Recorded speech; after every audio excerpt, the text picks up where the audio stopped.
Y desde luego enseña muy bien en qué consiste este juicio. Esto va de intentar tapar la responsabilidad de Alberto González Amador en su fraude fiscal. Solo va de eso.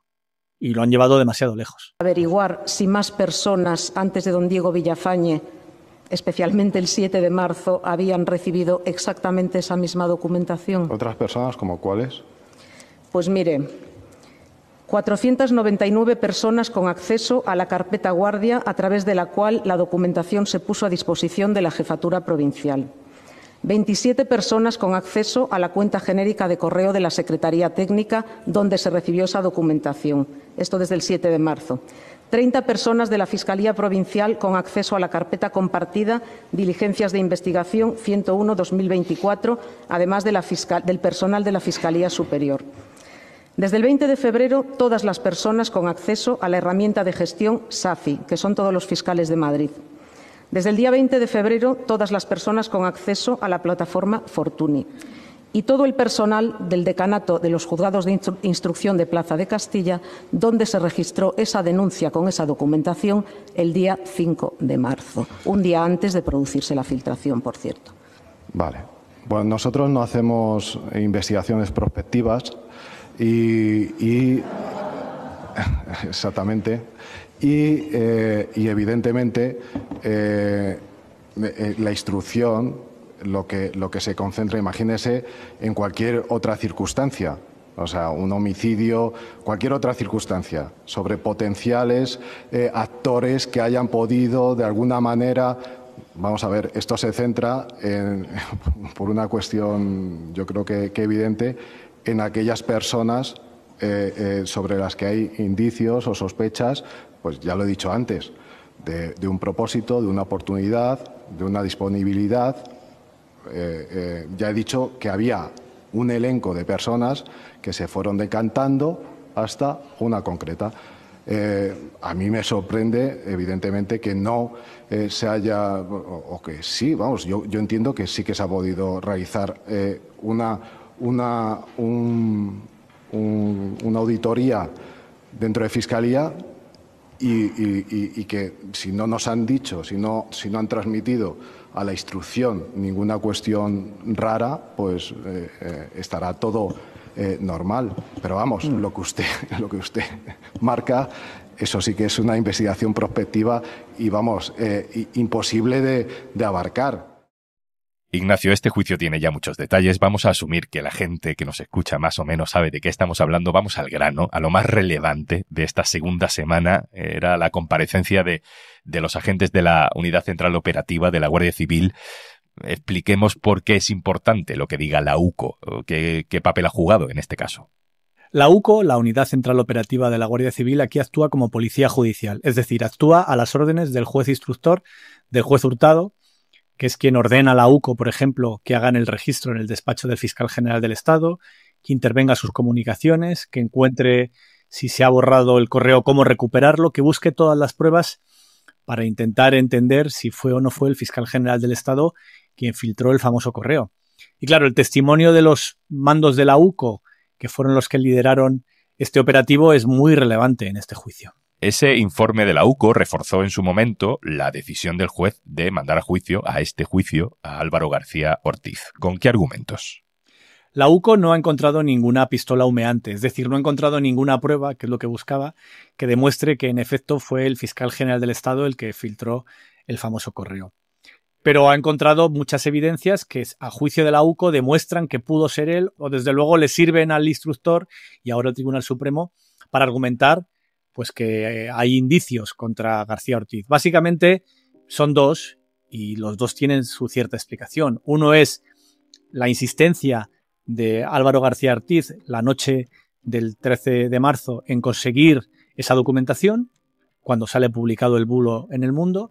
Y el segundo es que Álvaro García Ortiz ha borrado buena parte de sus dispositivos, todos sus dispositivos. Ignacio, hay un momento en el interrogatorio a los guardias civiles en el que ocurre algo que no había pasado, creo que nunca en todo el juicio, y es que el presidente del tribunal, es decir, el juez, digamos, que se sienta en el centro y que modera un poco los interrogatorios, hace una pregunta él mismo. Y esto no lo había hecho nunca. Pregunta directamente si al volcar los datos del teléfono móvil del correo del fiscal general en el registro, se volcaron todos o solo algunos acotados temporalmente. Se nos dijo que había cambiado de teléfono, no recuerdo la fecha exacta, pero sí que llevaba poco tiempo con el teléfono. Nosotros preguntamos si existía una copia de ese ordenador, porque también nos trasladaron que se acaba de cambiar recientemente. Ignacio, ¿tú cómo interpretas que precisamente por esto sí quisiera preguntar el presidente del tribunal? Ha generado mucha especulación esa duda porque hay ahí un problema de origen, que es si esa investigación y ese volcado de todos los datos fue una exageración, fue algo impropio, fue algo que no estaba amparado por la orden del juzgado y que por tanto es un defecto de forma muy grave en el origen de toda la investigación. Hay quien considera que incluso ese argumento, si puede ser un defecto de forma, que valdría para anular toda la causa. No lo sé, pero desde luego es cierto que no existe soporte judicial a lo que hizo la UCO, que es un registro en el que no sabían ni qué se tenían que llevar. Se llevaron todo y lo que había pedido el juzgado era una cosa muy específica, que en mi opinión era excesiva también, porque una investigación sobre las comunicaciones y sobre el secreto de las comunicaciones excede mucho la gravedad del delito que se está investigando.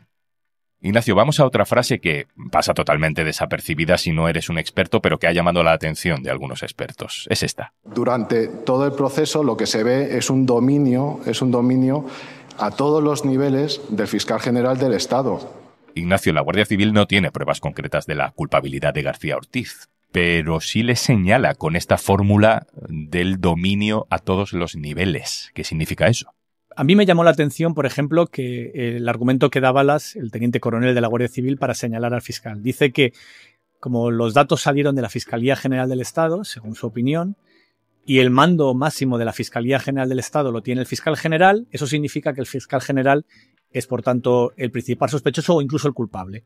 Yo creo que es un argumento endeble. Primero, porque, según está bastante claro en la investigación judicial, esos datos podían haber salido de la Fiscalía General del Estado, pero también de la Abogacía del Estado, también de la Agencia Tributaria, también de muchas otras instituciones y cuerpos funcionariales que no son la Fiscalía General del Estado. Y dos, incluso si es una fuente de la Fiscalía General del Estado la que proporcionó esa información a los medios, sacar la conclusión de que, como es un órgano jerárquico, la filtración la ha hecho directamente el fiscal general del Estado es un despropósito. Es como decir que si hay una filtración en el Tribunal Supremo, ha sido siempre el presidente del Tribunal Supremo. O como decir que si hay una filtración en un ministerio, pues ha tenido que venir del ministro. Esto es un sinsentido. Tenemos el borrado de mensajes, por un lado, tenemos esa nota de prensa que realizó la Fiscalía para desmentir a Miguel Ángel Rodríguez después de que se conociera ya la confesión de la pareja de Ayuso, y tenemos esto del dominio, la teoría de que como García Ortiz era el jefe, pues tuvo que ser él, ¿no? Por tu experiencia, todo esto, ¿cómo pesa en una decisión del Tribunal Supremo a la hora de dictar sentencia de culpabilidad o de inocencia? Pues en principio, en un juicio de estas características, lo lógico es que tengas las pruebas concluyentes, no que tengas indicios laterales. El famoso latinajo de indubio pro reo. Es mejor dejar en la calle a un culpable que condenar a un inocente. Sí que es cierto que hay algunas sentencias del Supremo en casos muy graves. Hay un asesinato muy famoso en el que se utilizaron muchos indicios, no aparecía el cadáver, pero lo que no había es la cantidad de pruebas que también existen en este juicio en contra de la tesis de la acusación. Y en esto los testimonios de los periodistas han sido muy importantes, que esa información circulaba entre las redacciones de Madrid antes de que el fiscal general del Estado accediera a esos datos. Esto es muy relevante porque un secreto solo se puede desvelar una vez. Según la jurisprudencia del Supremo, no se puede revelar un secreto dos veces. Con lo cual, si el fiscal general del Estado, cuando accede a esos documentos, ya son conocidos en muchas redacciones, en al menos 5 redacciones de Madrid, según lo que ha salido en el propio juicio, pues es muy difícil que se pueda dar una condena. No quiero terminar sin que escuchemos otro momento del juicio. Una anécdota, si quieres, pero con cierta trascendencia. La abogada de la defensa de García Ortiz le dice a Antonio Balas, de la Guardia Civil, que por qué solo investigaron al fiscal general y no a otras 16 personas que también recibieron el correo de la confesión, ¿no? O a las cientos de personas que pudieron tener acceso a esa confesión según cálculos, digamos, que han aparecido durante el juicio. La respuesta provoca una carcajada colectiva en la sala. Bueno, nosotros no hacemos investigaciones prospectivas y exactamente. Ignacio, no sé cómo interpretas esto. A mí me parece uno de los momentos más extraños del juicio. Sí, yo creo que es muy relevante esa parte.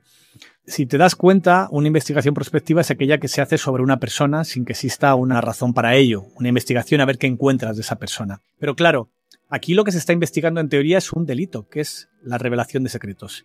Y ese delito lo puede haber cometido una persona o muchas otras. Si tú lo centras solo en una persona, al final, y no aparecen ni siquiera pruebas, sino indicios que te pueden llevar a la conclusión de que tal vez pudo ser él, es justo eso lo que es una investigación prospectiva. Por poner un ejemplo, es como si mañana en el centro de Madrid aparece un robo y los delincuentes se dan a la fuga de ese robo en un coche BMW color rojo de Madrid. Y no se sabe el número de matrícula, pero se sabe esas características. Lo lógico sería que la Guardia Civil vea quiénes son los propietarios de un coche de esas características en esa ciudad y mire un poco a ver qué posibilidades hay de que sea cada uno. Eso no es una investigación prospectiva. Una investigación prospectiva sería, como este señor tiene un BMW rojo y vive al lado, seguro que ha sido él. Y en este caso, lo que hace la Guardia Civil al ni siquiera, no te hablo de intervenir las comunicaciones, que eso obviamente tiene que hacerlo con una orden judicial, pero al menos detallar en sus informes algo tan básico como explicar todo el flujo de esa información, por qué sitios pasó, por qué manos pasó y cuántas manos hubo en posesión de esos documentos. Ese es un trabajo muy relevante para entender quién ha podido ser el autor de esa filtración y que en este caso no se ha hecho. Esos datos que explica la Fiscalía de a qué personas llegó, lo ha hecho la Fiscalía, no lo ha hecho la UCO. Y así llegamos a los alegatos finales este jueves. Ahí, bueno, quizá lo destacable no es precisamente una gran novedad, ¿no? La acusación ha vuelto a deslizar que hubo una gran conspiración entre el gobierno, la Fiscalía, los periodistas contra Isabel Díaz Ayuso.